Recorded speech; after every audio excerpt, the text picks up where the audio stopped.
The axe blade cut through the air with a familiar, almost comforting sound for Marcus Webb. It was the same sound he'd heard since childhood when he accompanied his father on expeditions through the redwood forests of Northern California. Now, at 32, the sound of metal meeting wood was all that remained of those days. His father had died 5 years ago, leaving only debts and a dilapidated trailer on the outskirts of Crescent City. Marcus pulled the axe from the tree trunk and wiped the sweat from his brow with his forearm. November had brought a damp chill that penetrated to the bone, but the work kept his body warm. He worked for the Davidson Lumber Company, one of the last sawmills in the region that still hired independent cutters. Payment was per tree felled, no fixed salary or benefits. It was hard, dangerous work, and increasingly scarce. The tree before him was a medium-sized Douglas fir, perhaps 80 feet tall. It wasn't one of the centuries-old giants that his conscience no longer allowed him to cut down, but large enough to yield about $300 after the sawmill processed the wood. He needed at least 5 trees a week to pay the rent for the lot where his trailer was parked, keep the old pickup truck running, and have enough to eat. The cut was almost complete. Marcus positioned himself on the opposite side, checked the wind direction and the tree's natural inclination. Everything indicated a clean fall, far from him and far from other valuable trees. He resumed the work, each blow precise and calculated. His body knew the rhythm, his muscles conditioned by years of repetition. Then, something strange happened. The axe, as it penetrated deeper into the trunk, encountered resistance where there shouldn't have been any. It wasn't the normal hardness of the wood, but something different, almost as if the tree had contracted. Marcus frowned and pulled out the blade. It was clean, without resin or debris that could explain the sensation. He struck again, the same resistance, and this time, a sound. Low, almost inaudible, like a deep groan coming from within the earth. Marcus stopped and looked around. The forest was strangely silent. No birds, no rustling of small animals in the undergrowth, only the wind whispering through the treetops, hundreds of feet above his head. He shook his head, trying to shake off the unease. He was tired, that was all. He'd slept poorly the last few nights, worried about the overdue electricity bill and the strange noise the truck's engine had been making. Auditory hallucinations were common in sleep-deprived people. He'd read about it somewhere. Marcus resumed his work with renewed vigor, eager to finish quickly. The wedge was deep enough. A few more blows, and the tree would give way. He aimed carefully and struck the axe with full force at the heart of the cut. The entire forest seemed to tremble. It wasn't an earthquake. Marcus was sure of that. He'd grown up in California and knew the feeling of seismic tremors well.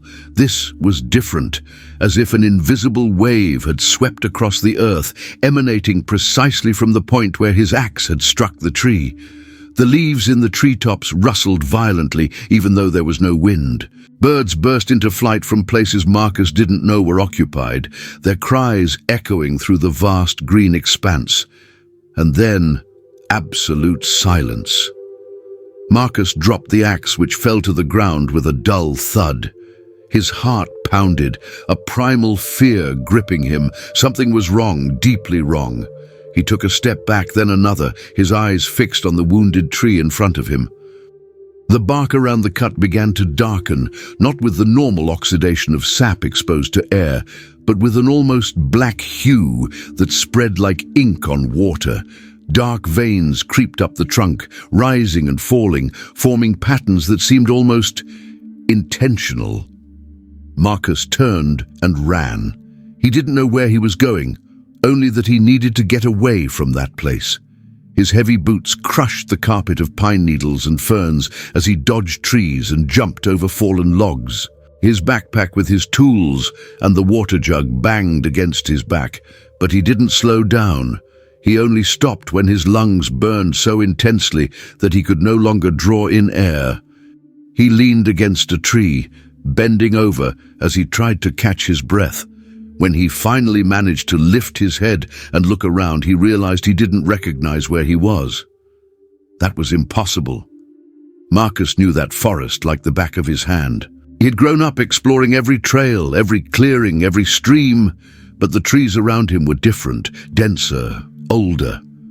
The sunlight barely penetrated the canopy above, creating a verdant twilight that made everything seem submerged in water. He pulled his cell phone from his pocket. No signal, as expected deep in the forest, but the GPS should work. The screen lit up and Marcus waited while the device searched for satellites. A minute passed, then 2. Finally, the map loaded, but the blue dot representing his location blinked uncertainly, jumping between different positions, as if confused. Marcus put his phone away and tried to orient himself by the sun, but even that was difficult, with so little light penetrating the treetops. He chose a direction he thought was west, toward the road where he had left the truck, and began to walk. Hours passed. The sun, or what he could see of it, was still in the same position in the sky. It didn't make sense. Even in the densest of forests, the sun's movement was perceptible, but there, the diffuse green light remained constant, as if time had stopped. Marcus sat down on a fallen log to rest. His water was running out, and he hadn't found any of the landmarks he knew. No familiar streams, none of the characteristic rock formations, not even the remains of old logging operations that dotted the region. It was as if he had entered a completely different forest. A movement caught his attention. Something was moving among the trees to his left, too fast to be identified. Marcus stood motionless, his hunter instincts activated. His father had taught him to respect the local wildlife. Cougars were rare, but not non-existent, and black bears were common enough to be a constant concern. But what emerged from the shadows was neither a puma nor a bear.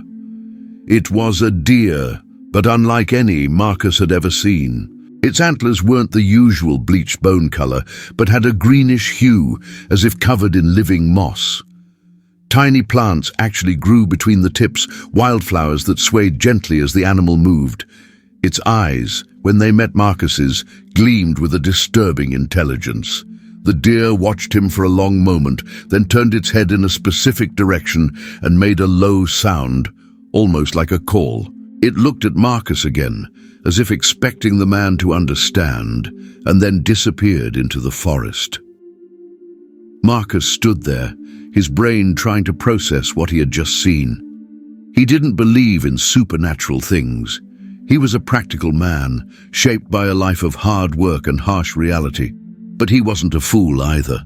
He was lost. Night was approaching, and strange as it seemed, that deer had clearly tried to communicate with him. He stood up and followed the direction the animal had indicated. The forest gradually changed around him. The trees grew even larger, their trunks so wide that it would take 10 men holding hands to encircle them. They were ancient sequoias, the kind that were no longer legally felled, protected by decades of environmental legislation. But these were different from the ones Marcus knew in the national parks. There was something about them, a presence, a life that went beyond the merely biological. The light began to change, not dimming as it naturally would with sunset, but transforming. A soft luminescence began to emanate from certain plants at ground level, a bluish, ghostly glow that outlined the path ahead. Marcus had read about bioluminescent fungi, but this was different. The light pulsed gently as if breathing. He continued walking, mesmerized by the strange beauty around him. Flowers he had never seen before bloomed on fallen trunks, their petals reflecting the blue light with shades of silver and violet. The air was thick with a sweet, earthy scent, clean and ancient at the same time. That's when Marcus heard the voices. They weren't words in any language he knew, but there was a pattern, a melody that suggested communication. The voices came from all sides, whispers that seemed to emanate from the trees themselves. He stopped walking and closed his eyes, trying to understand, trying to separate the real sound from the possible hallucination. When he opened his eyes again, he was no longer alone.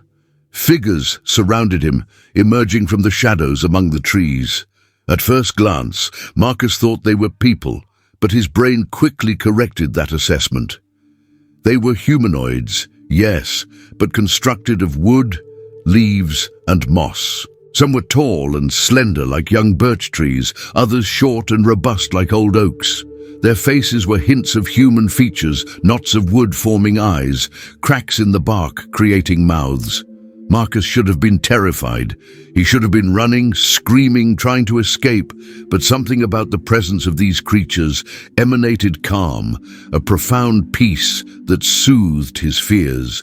They didn't move in a threatening way. They just watched him with that ancient curiosity. One of the figures stepped forward. It was larger than the others, its body made of what appeared to be redwood, reddish and striated.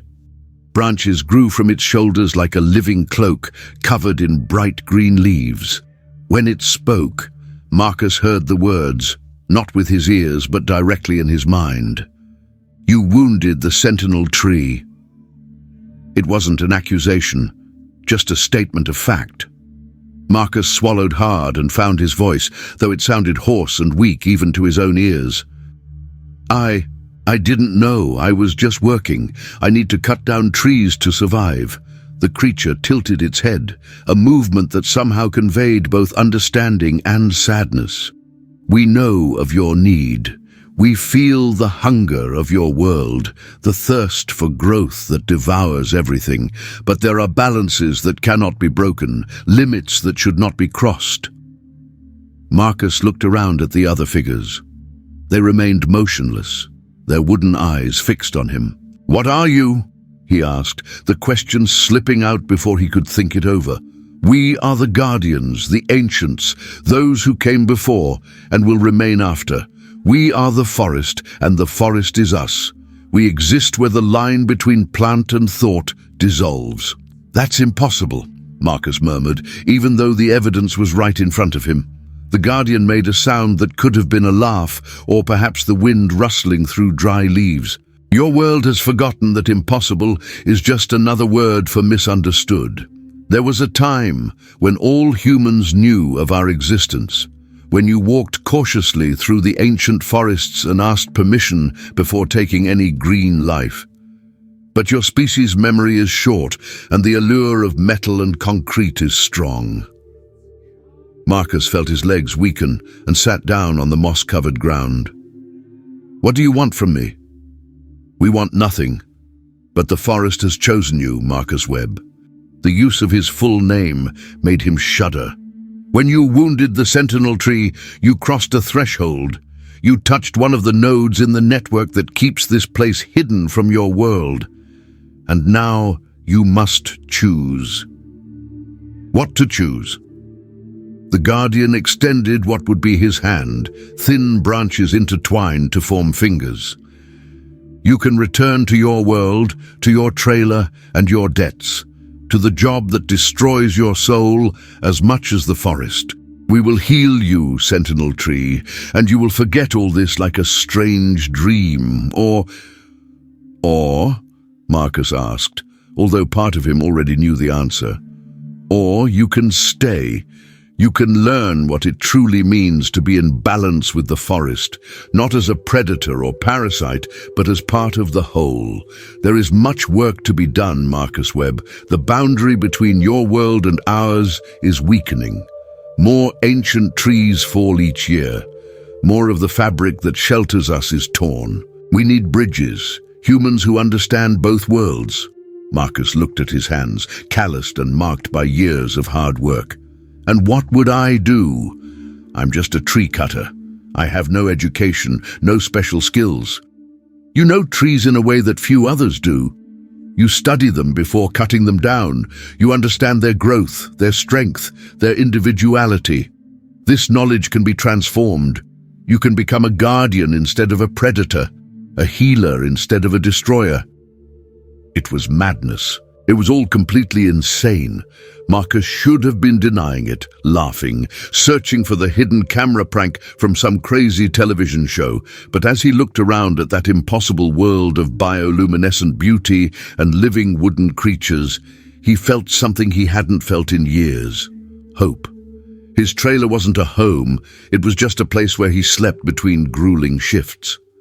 He had no real friends, only acquaintances at the bar who shared the same economic misery. His life was a downward spiral of unpaid bills and work that broke his body down a little more each day. What exactly was he leaving behind? "If I stay," he said slowly, "is there no turning back?" "There is always a way back," the Guardian replied. "But knowledge cannot be ignored. Once you truly see, you can never feign blindness again." Marcus took a deep breath. "Show me." The Guardian nodded, and the other figures approached. They formed a circle around Marcus, their branch-like hands intertwining above his head. The blue light of the bioluminescent plants intensified, pulsing faster. Marcus felt an energy course through his body, not painful, but intense, as if every cell were awakening from a long sleep. Visions flooded his mind. He saw the forest as it truly was, not just individual trees, but a vast, interconnected network of life. Roots intertwined underground, sharing nutrients and information. Mycorrhizal fungi formed a natural internet, allowing trees to communicate across miles. Every plant, every insect, every microbe was a node in this impossibly complex network. And he saw the damage. He saw where the sawmill had devastated sections of the forest, leaving open wounds in the green tissue. He saw roads cutting through vital arteries, impeding the natural flow of life. He saw pollution creeping through streams, slowly poisoning the system. But he also saw hope. He saw places where the forest was recovering, where young trees were growing strong in clearings opened decades ago. He saw animals returning to areas that had been empty. He saw the power of nature's resilience, its infinite capacity for healing if only given time and space. When the visions finally ceased, Marcus found himself lying on the floor, tears streaming down his face. He didn't know if they were tears of sadness for the damage he had seen or of joy for the beauty that still lingered. The Guardian knelt beside her. "Now you see. Now you understand why we need you." Marcus sat up slowly. His body tingled with renewed energy, as if years of fatigue had been washed away. "What do I do first?" "First, you rest. Then you learn. And then you work." The wooden figures led him deeper into the forest, to a place where giant sequoias formed a natural circle. In the center was a clearing with a small hut, not built but grown, its walls made of intertwined living logs, its roof a dense canopy of leaves. "This will be your home while you are with us," the Guardian explained. "Here you will be safe. Here you can learn."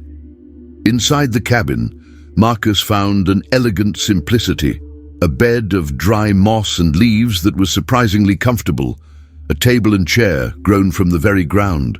Fresh water bubbled from a spring in a corner, and books, dozens of them, old volumes bound in leather and wine, that spoke of botany, ecology, ancient traditions of forest management. Marcus spent the following days immersed in learning. The Guardians taught him to see the signs the forest gave, to understand its silent language. He learned which plants indicated healthy soil, which fungi were essential for tree growth, and how wind and water patterns shaped the forest's growth. But more importantly, he learned about the sentinel tree he had wounded. It wasn't just a tree, but a focal point, one of the pillars that held the veil between the ordinary world and that hidden place. There were 12 of them scattered throughout the forest, each centuries old, each serving as an anchor for the ancient magic that protected that sanctuary. "The one you wounded is recovering," the Guardian told him one night, as they sat around a fire that didn't burn wood, but blazed with pure light. "But she is weakened, and she's not the only one. 2 others have fallen in the last decade, brought down before we could intervene. The network is fraying." "Can we plant new ones?" Marcus asked. "Yes, but it takes centuries for a tree to become a sentinel. We don't have centuries. The world is changing too fast. Marcus thought about it. Then we need a short-term solution, something that can reinforce the existing sentinels while the new ones grow. The Guardian observed him with what could have been surprise. You think like a healer now, not a destroyer. You're beginning to understand. It was Marcus who had the idea. If the sentinel trees were nodes in a network, and if that network was weakened by having fewer nodes, then perhaps they could create temporary nodes. Not as powerful as the true sentinels, but sufficient to maintain integrity until permanent replacements could grow. You said I'm a bridge between worlds, Marcus argued. So let's use that. There are young trees in the forest, a century or two old. Still young by sentinel standards, but ancient by human standards. If I work with them, using my knowledge of both worlds, perhaps we can accelerate their growth. The Guardians remained silent for a long time. Finally, the larger figure spoke. This has never been attempted before. It requires a deep bond, a connection that would fundamentally change you. You would become part of the network as much as the trees themselves. You would no longer be completely human. Marcus thought about his previous life, the loneliness, the meaningless work, the empty nights in the trailer. I wasn't very human anyway, he said calmly. At least this way I would be part of something bigger. The ritual took 3 days. Marcus was taken to 5 different trees, each carefully selected for its location and potential. At each one, he placed his hands on the trunk and opened his mind, allowing his consciousness to merge with that of the tree. It was simultaneously terrifying and transcendent. He felt roots extending deep into the earth, branches reaching for the sky. He felt the slow patience of plant growth, where a year was just a ring in the trunk, a mark of passage. He felt the connection with other trees, the constant flow of information and nutrients through the underground network, and he gave of himself, part of his consciousness, part of his humanity, intertwining with each tree. It wasn't painful, but there was a sense of loss, as if he were distributing pieces of his soul. When they finished, Marcus could barely stand. He had lost weight, his face was sunken, but his eyes shone with an inner light. The Guardians carried him back to the cabin and laid him on the moss bed. Rest, they said. What you did was extraordinary. The trees are responding. The network is getting stronger. Marcus slept for 2 whole days. When he finally woke up, he felt different. There was a constant awareness on the edge of his mind, whispers from the trees he had bonded with. He could feel the sunlight on their leaves, the water being drawn through their trunks, the slow growth of new wood. It worked, the Guardian said with something bordering on astonishment. The 5 trees are taking on sentinel-like characteristics, not as strong as the originals, but strong enough. The network is stabilizing. Marcus smiled weakly. So can I stay? Can I continue helping? You are one of us now, Marcus Webb. This is your home for as long as you wish. Months passed, marked not by calendars, but by the subtle changes in the forest. Marcus became a true guardian, patrolling the sanctuary's boundaries, healing wounded trees, guiding lost animals back to safety. The 5 trees he had bonded with grew visibly stronger, their trunks thickening, their canopies reaching greater heights. But he also maintained a connection with the human world. Once a month, the Guardians would let him walk to the edge of the magical forest, where it merged with the ordinary forest. From there, he could observe the world he had left behind. On one of these visits, he saw a team of loggers approaching an area that was dangerously close to one of the remaining sentinel trees. Marcus watched, conflicted. They were like he had been, men just trying to survive, to make an honest living with hard work.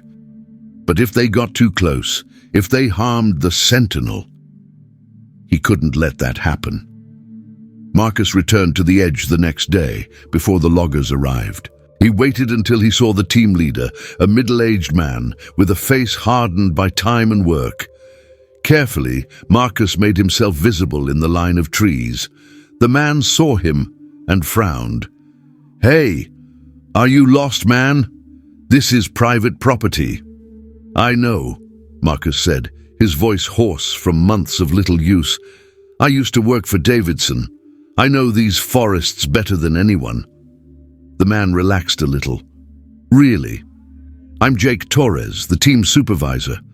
I don't recognize you." "I left a while ago."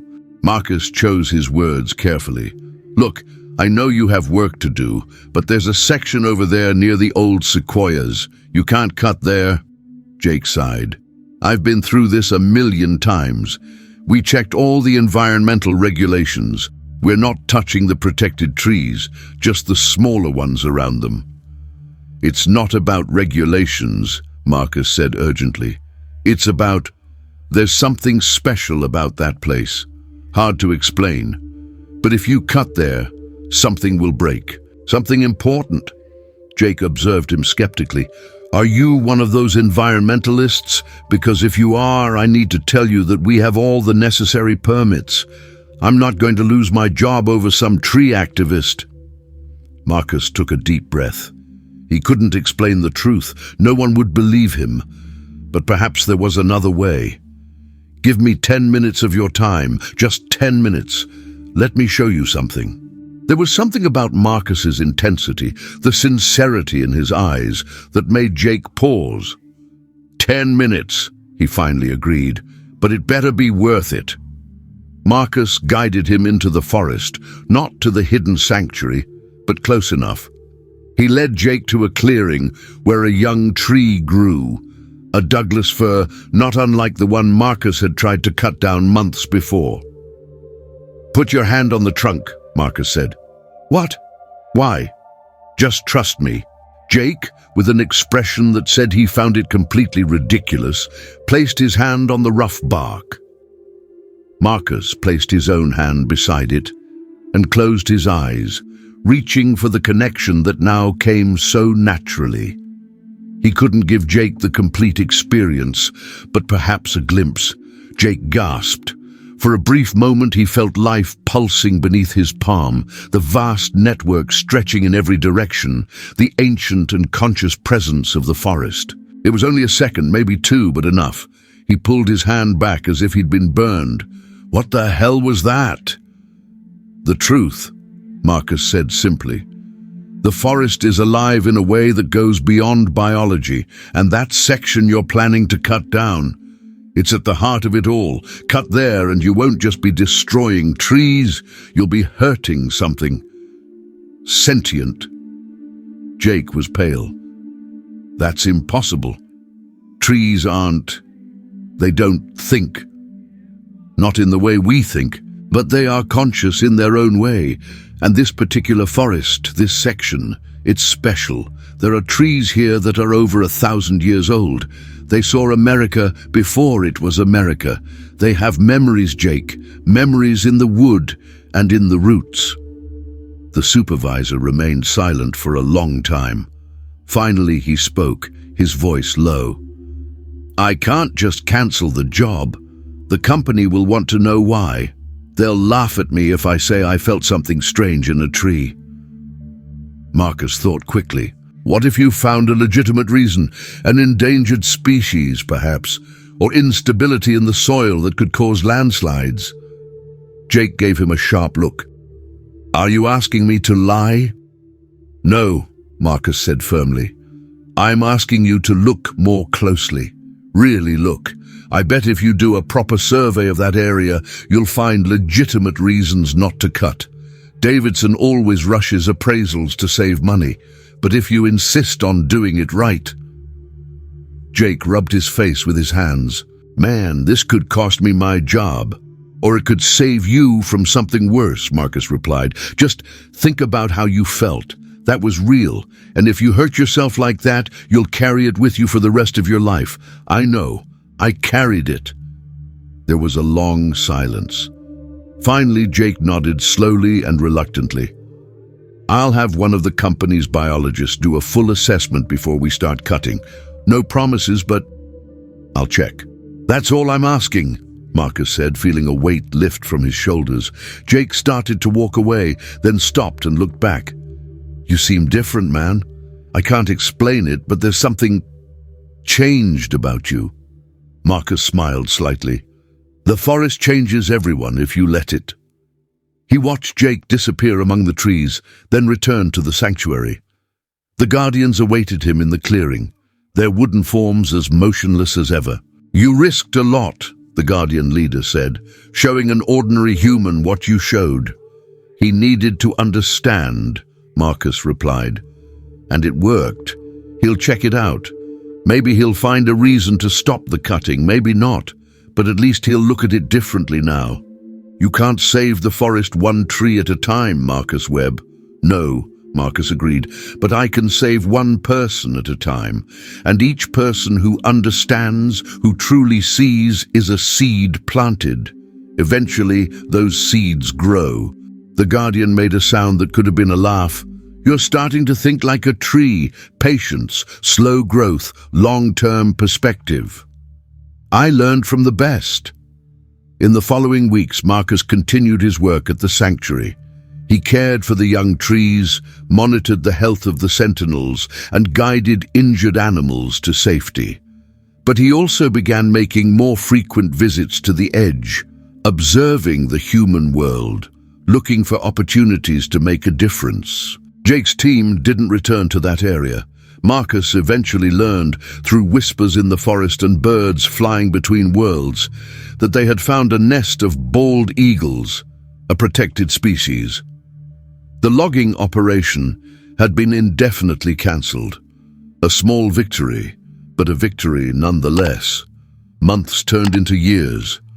Marcus lost count of how much time he had spent in the sanctuary. Time worked differently there, stretching and compressing in ways that didn't follow the normal rhythms of clocks and calendars. He could have been there for 2 years, or for 10. His body didn't age in the same way, sustained by the magic of the forest and the connection with the trees. The 5 trees to which he had bonded had grown significantly. They now stood out in the forest, taller and more robust than their neighbors of the same age. And more importantly, they shone with that special presence that marked true sentinels. The network was strengthening. But the outside world continued to change. Marcus could feel it through the forest, through the trees that connected the 2 worlds. The weather was becoming more erratic. Forest fires, once rare in that humid region, were becoming more common. The pressure for logging increased as other forests were depleted. We can't stay hidden forever, Marcus told the Guardians one night. The world is changing too fast. Eventually, someone will cut a sentinel without knowing what they're doing, and this place will be exposed. What do you suggest? The Guardian asked. We need more bridges, more people like me who understand both worlds. We can't force it, but we can facilitate it. Let the right people find us.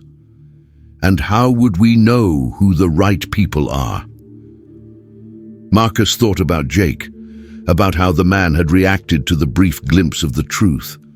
The forest knows. It always knew. We just need to let it choose.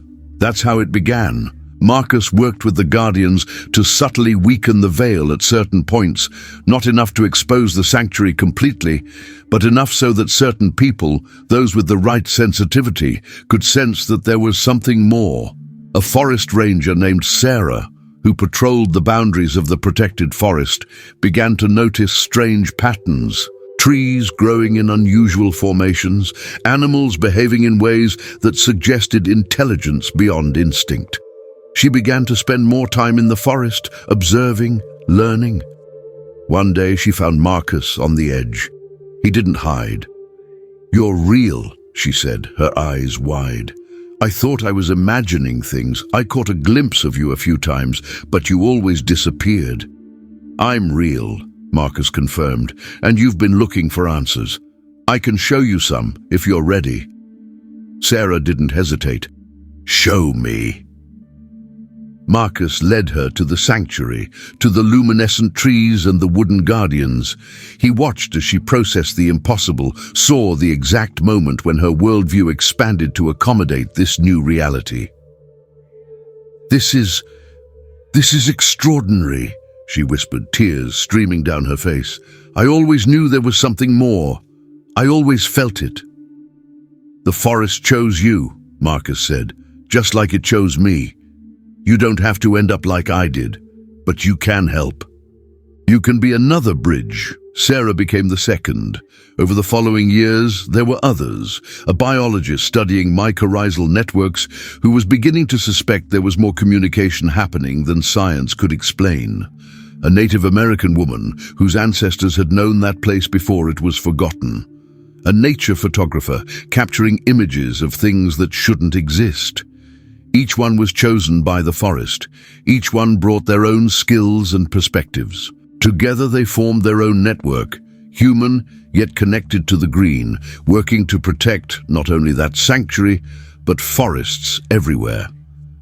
Sarah used her position as a forest ranger to influence conservation policies. The biologist published papers that, while careful not to reveal the impossible, expanded the scientific understanding of how forests functioned. The native woman worked with her community to revive ancient knowledge of forest management. The photographer created exhibitions that made people fall in love with wild beauty again. And Marcus? He became what the Guardians called a walker, someone who could move freely between worlds, never fully belonging to either, but serving both. He was human enough to understand people's needs and fears, but he was so intertwined with the forest that he could speak for it. There were challenges, of course. Not everyone who approached the sanctuary came with good intentions. Developers who saw only monetary value in the land. Politicians who wanted to open protected areas for exploitation. Once, even illegal hunters who went too deep and too close. Marcus and the others pushed them away, gently when possible, firmly when necessary. They learned to use the very tools of the modern world, legal advocacy, media pressure, public mobilization, to protect what needed protecting. And slowly, very slowly, things began to change. More forest areas were protected. Reforestation practices improved, with attention to diversity and ecological connections. Public awareness of the importance of old-growth forests grew. It wasn't a dramatic transformation. There wasn't a moment when everything suddenly became all right. But it was a steady movement in the right direction, like the growth of a tree, slow but inexorable. Marcus was in one of the clearings in the sanctuary, 10 years, maybe 15, after his first visit, when the Guardian approached him. "The 5 trees you awakened are fully mature now," the creature said. "They are true sentinels, indistinguishable from the old ones. The network is strong again." Marcus smiled, sensing through his connection the truth of those words. The trees that had been his first real act of healing vibrated with power and presence. "And the saplings we planted? Growing well. In a few centuries, they too will be ready. And with the people you trained watching over and protecting them, we will never be so vulnerable again." "So it worked," Marcus said, amazed. "It really worked." "Did you doubt it?" "Always," Marcus admitted with a laugh. "I was just a tree cutter trying to survive. How could I have known I'd end up here doing this?" "The forest knew," the Guardian replied. "It always knows. You just needed to be willing to listen." Marcus thought about the day everything changed, when his axe had bitten into that tree trunk and something impossible had responded. He had been so lost then, so certain that his life was a straight line leading to nowhere. "I would have died," he said calmly, "if I hadn't come here. Maybe not immediately, but eventually. Work would have broken me, or alcohol, or just hopelessness. I was fading away even before you found me. And now I matter. What I do matters. Every tree I help, every person I teach, every piece of forest we save, it all matters. I am part of something bigger than myself." The guardian placed his branched hand on Marcus's shoulder, a gesture he had learned from humans. "You always were, Marcus Webb. You just didn't know it. All humans are part of the larger network, connected to all living things. You just forgot. So our job is to help them remember." "Yes, and you've done a lot. Maybe it's time to do more."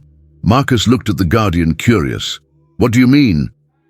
"There are other forests, Marcus, other places where ancient magic persists, where other sanctuaries lie hidden. They too need walkers, bridges between worlds, and you now know how to find them, how to train them."